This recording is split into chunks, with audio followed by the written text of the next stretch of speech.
So for today, we visited SUNO, the Southern University of New Orleans, and we talked with multiple staff members there at the school. We learned about the students' struggle and how they came back from Hurricane Katrina, dealing with a government that wasn't geared towards helping them really come back from all the troubles that they were facing. Shannon Jones, the admissions director, talked to us, and she really shared her experience about how the students were the driving force behind bringing the school back to life. She did speak about the government wanting to mesh two different schools together, and they were really against that. And despite all the odds, the students and faculty at SUNO University came back to recover through the hurdles that Katrina brought on the university.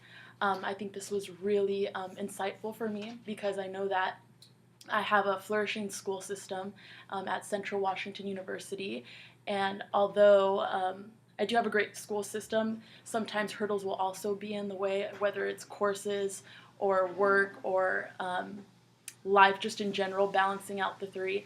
But I think that given Shannon's story, I can apply that to myself and really figure out how to overcome obstacles in my life. So I was really appreciative of her story. So today we visit Suno here in New Orleans, and we were in a conversation with Miss Linda Hill. She was amazing. She gave a speech about her life and her passion about museum studies and the collection that she organizes here. What something really happened in there that she suffered after the Hurricane Katrina is that she wasn't supported by the government or by anyone in the university, and she found her way out to keep the collection and find a way to make it bigger, make it successful, and have a nice collection of way bigger pieces now. So it's really important for her, and that really inspired me to keep going in my life, like find my goals and create my own resources that I might need in the future. And I really found her story really impressive and inspiring, and I want to do all the work she's done for herself. So today we went to Southern University of New Orleans, and we did other things during the day. Went and learned a lot about the history and the culture of New Orleans, but we had the great privilege of hearing multiple stories of what life was like for a university pre-Katrina, during Katrina, and Katrina and Rita, and after the disaster happened. So every single one of these ladies had very, very insightful and life-changing testimonies. But every single one of their stories came down to a central point of they had the cohesion, they had the backbone that they needed. There's no way that they could have done it without the help of one another. So when in doubt, it always comes down to the community that you live in.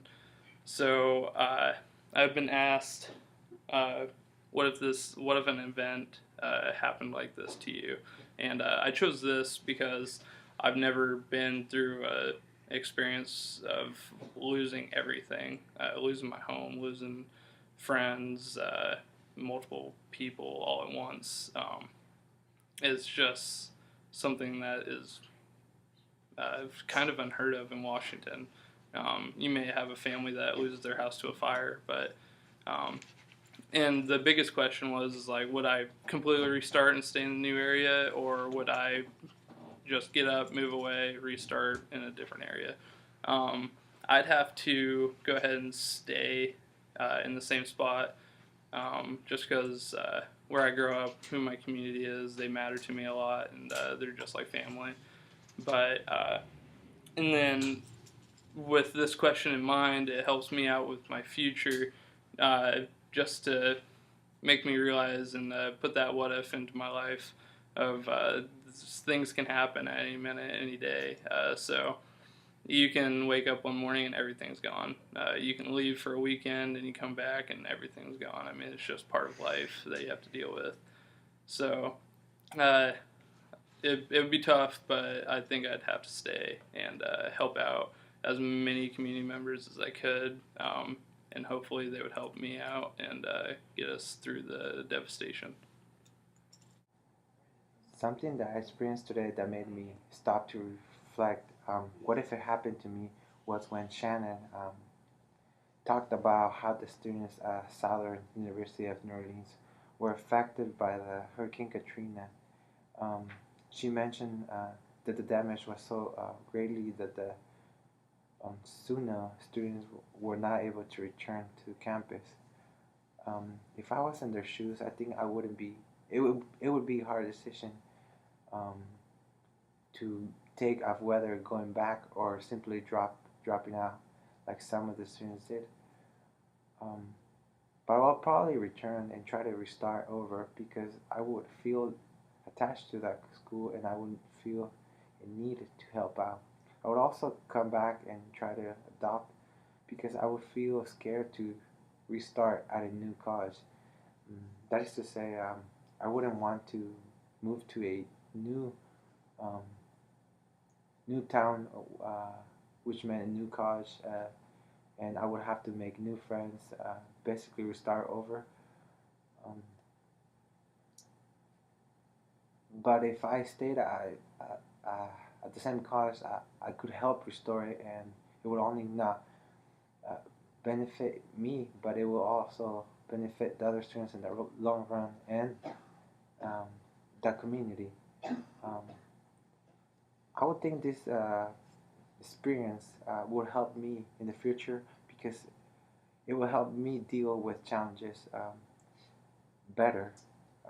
That is to say, I would, it would help me understand that in life you always have to, you always face challenges, and sometimes you just have to deal with them or and adopt to the situation, whether you like it or not. Um, it's either you fight or you flight. That's all.